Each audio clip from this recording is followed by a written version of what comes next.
Hidup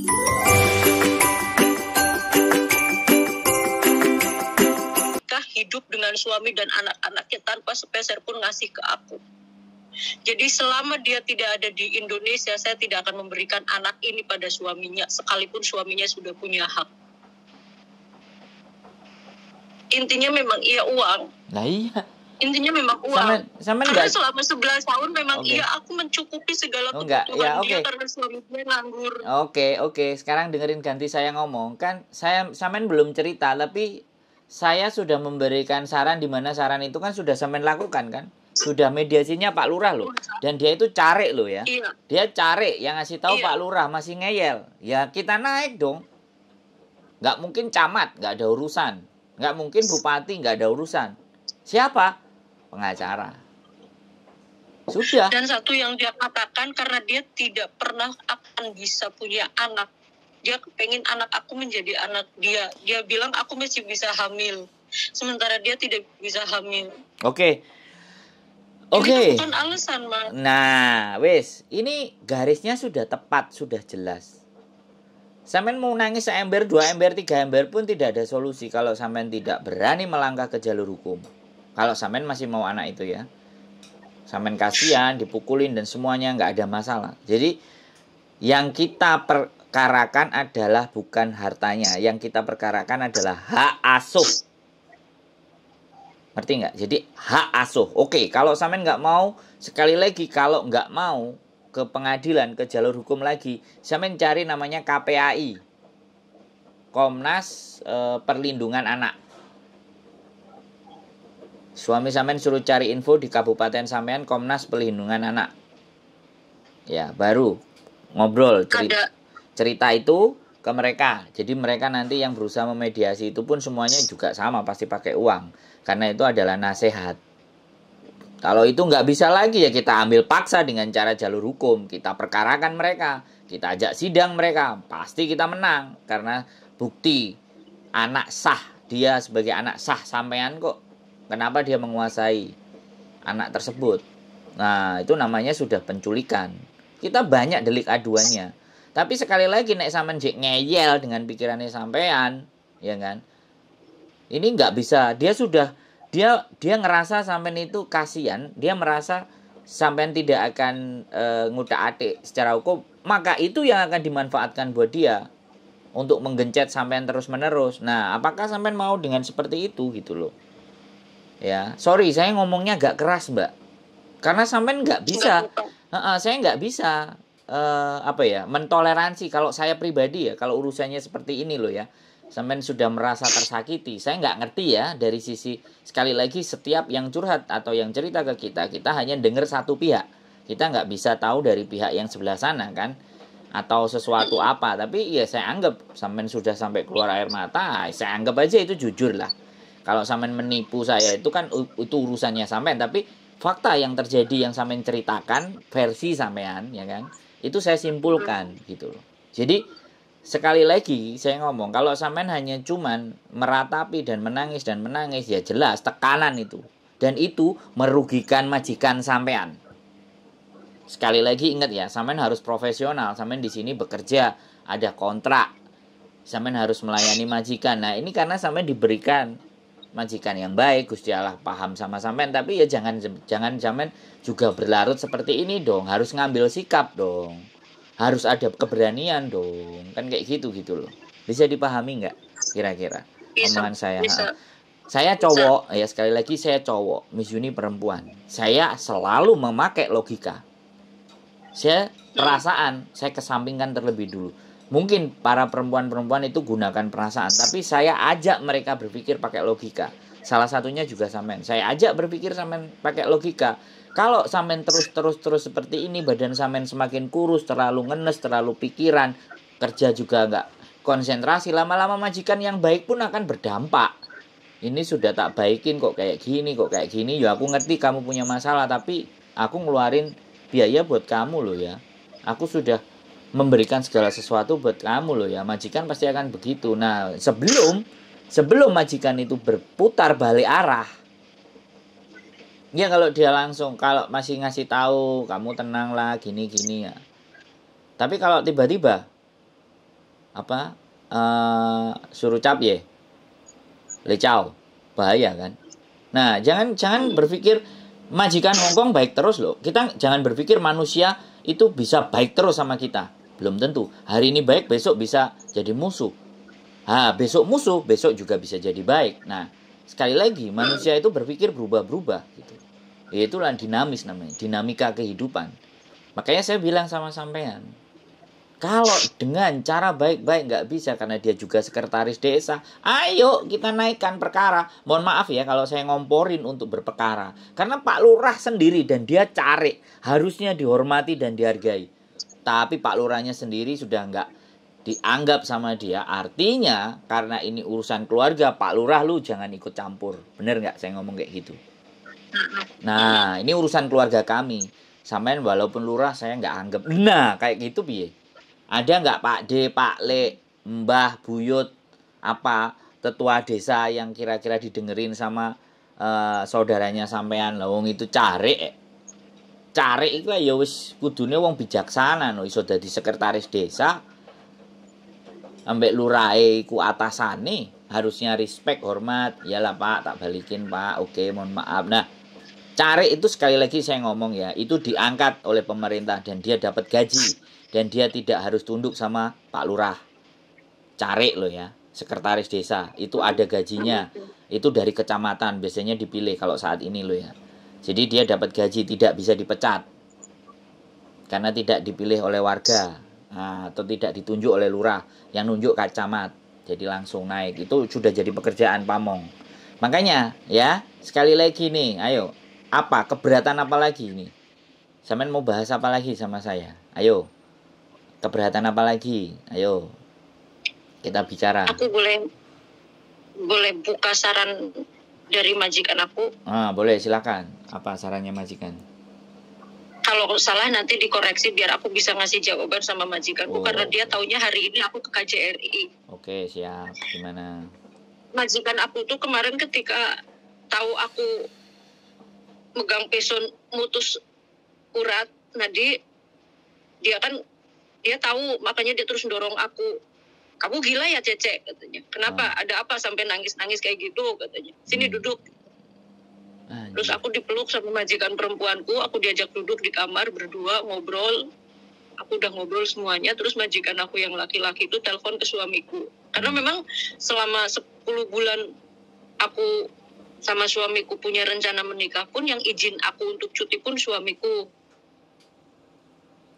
Terus majikan laki-lakiku bilang sama suamiku, istri kamu coba bunuh diri. Dia pakai pisau, nih luka di tangannya ini. Untung aku pas ngeliat keluar dari kamar mandi gitu. Udah ngobrol sama suamiku panjang lebar, minta waktunya ke suamiku, jangan teleponan dulu ya, jangan membahas ini dulu, biar dia dingin dulu pikirannya. Dia lagi ngobrol sama istriku, katanya gitu. Udah gitu terus, yang second time-nya aku mencoba lagi. Dua orang majikan aku, kita duduk berdua, bertiga di kamarku, kita ngobrol. Terus dia ngasih saran kayak gini. Nih, aku searching di grup TKW yang pada punya masalah. Coba dong kamu ke KJRI. Karena memang jujur, kamu baru pulang kemarin bulan Oktober. Sementara kamu nanti bulan April tahun depan itu sudah finish, makanya aku nggak ngasih jatah cuti kamu lebaran. Aku biasa ngasih jatah kamu cuti lebaran, tapi lebaran ini please jangan pulang. Aku nggak bisa ngasih izin kamu pulang, kemarin kan kamu udah pulang. Bukan masalah aku mau perhitungan jumlah hari, toh selama ini juga kamu kerja di sini sampai 6 tahun, menjelang 7 tahun pun kamu libur bisa dihitung berapa hari gitu. Aku memang nggak pernah libur, Mas. Aku memang nggak pernah libur, cuma libur pada waktu pertama aku masuk kerja di sini karena aku sekolah. Terus aku tuh kemarin dibilangin, coba kamu ke KJRI, tanya-tanya dulu. Emang bisa kalau misalnya kamu ngasih surat kuasa dari sini yang kamu tanda tanganin, ada nggak sih cara kayak gitu? Soalnya nih aku yang dengar-dengar dari kakakku yang punya pembantu juga dia melakukan hal yang sama, kasusnya sama seperti kamu. Bedanya kalau dia mah harta benda yang diambil sama suaminya kabur sama perempuan lain gitu. Sementara kamu ini anak. Coba dong tanya-tanya. Nah hari ini itu dia taunya aku ke KJRI, Mas. emang bisa pakai cara seperti itu. Aku bikin surat kuasa yang di atas materai sama yang dilakukan sama kayak pembantunya kakaknya dia, terus dikirim ke Indonesia. Emang bisa pakai cara kayak gitu? Enggak. Suratnya itu Karena memang apa? jujur aku nggak bisa pulang, Mas. Enggak, dengerin saya dulu. Surat apa? Kalau cuman bikin Surat ya bisa. kuasa dari aku. Terus Surat kuasa dari aku untuk apa? Untuk mengambil anak aku dan menyerahkannya ke suami aku. Gitu. Iya, soalnya kalau itu ya surat dibikin, dikasih ke suami sampean. Ya, terus suami sampean ngasih ke kakaknya. Emang anaknya tetap bisa dikasih? Emang takut mereka sama KJRI? Pertanyaan. Makanya aku nanya. Iya, makanya saya logika. Ayo kita berpikir logika aja. Kepala desanya itu yang jauh lebih deket aja nggak bisa. Apalagi yang jauh. Apakah nanti ada pihak dari sini kemudian datang ke sana? Surat itu, surat kuasa sampean itu untuk melakukan, sekali lagi, kuasa tadi untuk dikuasakan ke pihak pengacara. Ya memang pihak pengacara akan melakukan hal seperti itu karena posisi sampean bekerja di Hong Kong. Itu yang namanya jalur hukum. Bisa dipahami nggak sampean, Mbak? Warisan itu bisa diurus walaupun sampean bekerja di Hong Kong atas nama pengacara. Pengacara itu legal itu bisa ngelakuin, mengambil hak yang akan jadi haknya, misalnya sampean gono gini atau apa. Sampean ada surat kuasa menguasakan ke pengacara ini untuk mengurusi persidangan persengketaan gono gini. Bisa. KJRI itu hanya memberikan surat kuasa dan pemberitahuan bahwa memang sampean posisinya bekerja di Hong Kong dan, sekali lagi, dan pengacara akan mewakili sampean dalam bersidang kasus gitu. Itu sudah saya sampaikan tadi di depan. Itu kalau pakai jalur hukum, Mbak please tolong dah. Sampean dengan ngiris tangan sampean itu loh. Mohon maaf sekali lagi. Saya berbicara keras di sini. Sampean goblok, Mbak. Mohon maaf. Jadi sampean sedih, tapi saya buka pikiran sampean. Majikan sampean luar biasa. Nggak ada orang-orang Hong Kong yang punya majikan sampai kayak gini. Cece-nya mau ngiris tangannya aja masih dipeluk semuanya. Halo, tolong sampean hargai itu, Mbak. Hargai hidup sampean, please gitu. Saya mohon jangan lakukan hal-hal bodoh. Ya, oke. Sorry saya bicara keras sekali lagi. Sorry supaya sampean ingat ketika sampean mau melakukan hal-hal itu, sampean ingat omongan saya yang keras. Tolong gitu loh. Sampean itu sudah dikasih jalan ini. Sama Gusti Allah itu sampean wis dipertemukan orang-orang yang tepat buat sampean. Jadi tolong syukuri itu, Mbak. Kehidupan sampean syukuri. Di luar sana banyak yang disiram minyak panas. Banyak yang dipukul, banyak yang disuruh pergi, banyak yang dimaki-maki. Sampean malah dipeluk loh sama majikan. Ampun. Gusti Allah, Pangeran, nyuwun ngapunten sedaya kalepatan. Tolong ya, please. Ya, jangan kalut. Ini hanya masalah waktu dan masalah cara berpikir sampean untuk dirubah. Ya, dengan sampean bekerja di sini, sampean menghasilkan uang, sampean bisa melakukan apa saja yang ada di sana. Termasuk mengkasuskan kakak ipar sampean atau kakak sampean, terserah lah itu. Kalau saudara sudah seperti itu ya sudah, tak selesaikan. Kalau aku begitu, Mbak. Nggak bisa pakai cara baik-baik ya tak ajar. Kalau aku loh ya, Mbak, sorry, maaf sekali lagi itu kalau saya salah mohon dimaafkan, mohon dikoreksi. Tapi setidaknya supaya sampean terbuka cara berpikirnya, tolong ya. Tidak ada air mata lagi besok dan lusa, ya. Justru ketika sampean putus itu, nasib anak sampean kayak gimana? Dia menggantungkan nasibnya hanya dari sampean loh, untuk menolong dia, untuk dia tumbuh dan berkembang. Kok sampean malah berani-berani mau melakukan hal itu? Sorry to say, is too stupid gitu loh. Tolong, majikan sampean baik. Please ingat kata-kata saya ini ya. Jangan lakukan itu. Oke. Saya bisa bantu ya. Saya punya pengacara ya. Itu kalau sampean yakin, kalau enggak masalah deh. Sampean boleh cari di sana. Saya cuman kasih solusinya aja. Aku diarani ngoyok-ngoyok memanfaatkan orang yang lagi kesusahan, enggak, wis terserah sampean. Tapi itu jalur yang harus kita tempuh ya. Mediasi udah enggak bisa, pamong sudah enggak bisa, suami ngomong baik-baik juga enggak bisa. Satu-satunya jalan sampean berdoa, ikhtiar. Kalau orang Jawa bilang tirakat, atau kalau orang Muslim bilang itu riadoh. Riadoh itu sampean melakukan ibadah sunnah. Karena kesaktian manusia itu kalau dia kuat menjalani ibadah sunnah. Kalau ibadah wajib itu ketentraman hati dan jiwa. Saya meyakini. Jadi kalau hati dan gundah semuanya sebenarnya dengan sholat itu dia meminta itu kegundahan itu pasti akan dijawab. Nah ini bukti nih. Sampean cek gawe ruko nelpon aku le ya. Saya juga nggak kenal sampean. Sampean juga nggak ngerti dari saya, ya kan? Sampean taunya Miss Yuni nggak ngangkat, lempar geser ke saya. Loh, piye? Apa enggak itu bagian petunjuk dari apa yang diberikan sama Gusti Allah. Jadi jangan dipegang pisau selain untuk masak ya.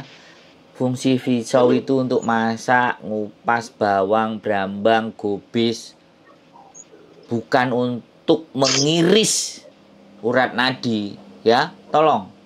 Aku kalau ketemu ambek sampean iso tak goyang banyu, tak goyang bentangi lho, Mbak. Sor, ngerti enggak? Hah?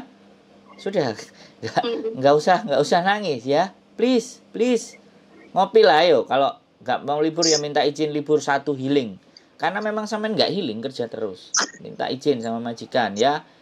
Kalau ke KJRI ya sudah, silahkan monggo ke KJRI kalau sampean yakin.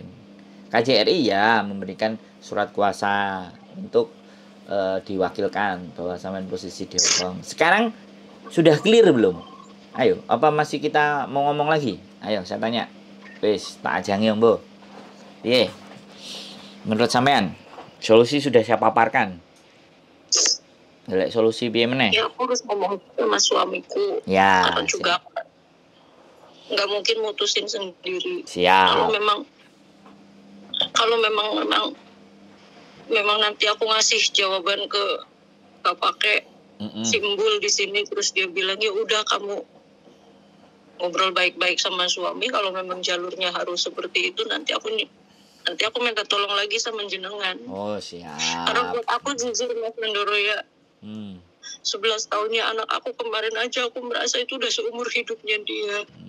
Seharusnya dia itu orang yang jujur nih Mas, orang yang meminta aku pulang di bulan Oktober di hari ulang tahun dia. Aku kepingin kado yang paling indah itu Ami sama ayah nikah aja. Kayak kata Mbak Aung kan nyuruh Ami pulang nikah sama ayah. Aku kan pengen punya keluarga, pengen punya Ami, pengen punya ayah. Dan baru 4 bulan anak aku merasakan yang namanya keluarga utuh. Meskipun ayahnya ia kerja di Jakarta, aku kerja di sini, tapi setidaknya dia utuh dalam artian oh kayak gini ya rasanya teleponan sama ayah sama Ami, video callan bareng-bareng, teleponan di rumah sama teteh. Ini baru masuk bulan kelima aku menikah tanggal 8 ini. Baru 5 bulan menikah, anak aku udah seperti ini kan. Namanya sidang keluarga sampai 3 kali aku video call dari sini, suami duduk, kakakku duduk, semuanya di situ, termasuk kakak perempuan itu duduk. Nggak ada yang didengar. Bapak sampai nangis-nangis dengan kondisi lumpuhnya, stroke-nya. Ngomong aja susah, nggak didengar. Makanya aku berani maju. Coba dong ngobrol sama Pak Lurah. Ternyata Pak Lurah sama Bu Lurah aja dibantah sama dia. Iya, stop. Berarti ya sudah lah. Mau apa lagi sudah? Mau gimana lagi? Aku coba ngomong kalau memang harus ada proses seperti itu, kira-kira aku harus kemana dulu perginya? Nah, siapa dulu yang harus aku temuin? Ya pengacara dulu. Kalau misalnya nanti aku ngobrol sama suamiku, ngobrol sama majikan aku mendukung. Karena demi Allah Mas, Majikan aku malaikat. Ya, Dari makanya wes sampean nggak perlu ulang 20 kali. Yang perlu ditancapkan ke dalam diri sampean itu pisau itu untuk ngupas timun, gubis untuk masak, bukan untuk motong urat Aku minta nadi. maaf. Oh, makanya wes nggak perlu sampean Maaf. ulang 20 kali. Sekarang kalau sampean mau memulai dari mana, ngobrol sama suami oke, deal ACC, cari lawyer yang tepat, yang sampean anggap oke. Nah, lawyer nanti akan mendengar informasi sampean ya, cerita sampean A B C D E F G H I J K L M N O P. Dah, baru dia nanti akan memutuskan bagaimana cara selanjutnya. Terus kesepakatan, angka dan semuanya. Kalau sama pengacara kan profesional pasti begitu. Baru kalau setelah dia melakukan hal semacam itu, yang pertama dilakukan somasi ya. Sekali lagi, somasi itu surat himbauan dari pengacara untuk kakak sampean. Dilayangkanlah alamatnya. Karena kejadian somasi itu biasanya 3 kali ya. Sudah surat somasi tidak diabaikan, tidak dia gubris, malah dia melakukan kekerasan fisik dan semua. Kalau dia melakukan kekerasan fisik dan anaknya ada dan buktinya ada, bisa kita laporkan untuk yang berikutnya adalah penganiayaan terhadap anak. Double itu lapis-lapisnya. Nggak usah khawatir. Nah, kalau sudah penganiayaan sama anak, polisi yang maju itu. Bisa-bisa juga diselesaikan kakak sampean yang melakukan penganiayaan terhadap anak, macam-macam. Nah, sampean harus pakai tangan besi. Sudah nggak bisa pelan-pelan. Kalau kayak gini, dia sudah menabuh genderang perang. Lah kalau genderang perang sudah ditabuh dan sampean hanya meratapi nasib dalam diri, ya itu menurut saya ya sampean manusia yang lemah, gitu aja. Genderang ditabuh, kita tabuh balik. Halo? Takut dosa, takut jadi dosa, takut jadi anggap adik Ini durhaka. bukan dosa, justru sampean dosa adalah membunuh diri sampean sendiri. Itu dosa yang tidak terampuni. Paham nggak sampean? Jangan bicara dosa di sini, Mbak. Ya, oke? Ya, kakak sampean itu sudah melampaui sesuatu yang lebih kejam dari apapun, gitu loh. Lah orang yang kejam ya harus kita perangi dong. Ayo, kalau sampean mau belajar, kalau ini mau diletakkan ke arah agama. Kok gitu sih? Ayo, aku keras loh Mbak ngomongnya. Enggak, aku peduli. Karena aku peduli, aku keras. Sampean harus tak bawa ke jalan yang berpikir logika jernih lah. Jangan logika yang keruh. Bunuh diri itu logika yang keruh. Gagal nalar namanya. Atau sesat pikir. Nah, saya nggak mau. Dan inilah tujuan hidup saya. Berusaha orang-orang yang sesat pikir bagaimana dia berpikir yang lebih baik. Waduh, koyo nabi ya kok koyo wong ceramah ae. Ya gitu aja lah. Jadi menurut saya itulah ya, diskusi dulu baik-baik, ngomong sama suami, silahkan ditunjuk atau dicari di sekitar situ yang mumpuni menurut sampean, monggo silahkan. Apapun ceritanya, pengacara akan tahu apa yang harus dia lakukan. Dia akan atur strategi A B C D E F G H I J, sampean bisa kerja tenang dan bayari mata-mata untuk kalau sewaktu-waktu anak itu dipukulin lagi atau apa, ada buktinya, dia ngadu lari, nanti langsung polisi. Kalau polisi sudah posisi nanti akan datang ke rumahnya mereka, ya anak pasti akan diambil, pasti akan kita rawat. Nah, kita cari lenoe mereka, lengahnya mereka. Kalau anak kan sudah seumur kan sudah bisa ngomong, sudah bisa cerita. Itu kekerasan anak hukumannya lebih ekstrim lagi. Sampean tidak dosa. Ya. Engko tak WA-ne malaikat apa WA karo Gusti Allah. Aja diwehi dosa mbak iki. Tapi nek bunuh diri kayak ono dosa sing pol-polan nek iso lebokno neraka jahanam. Enggak lagi-lagi di.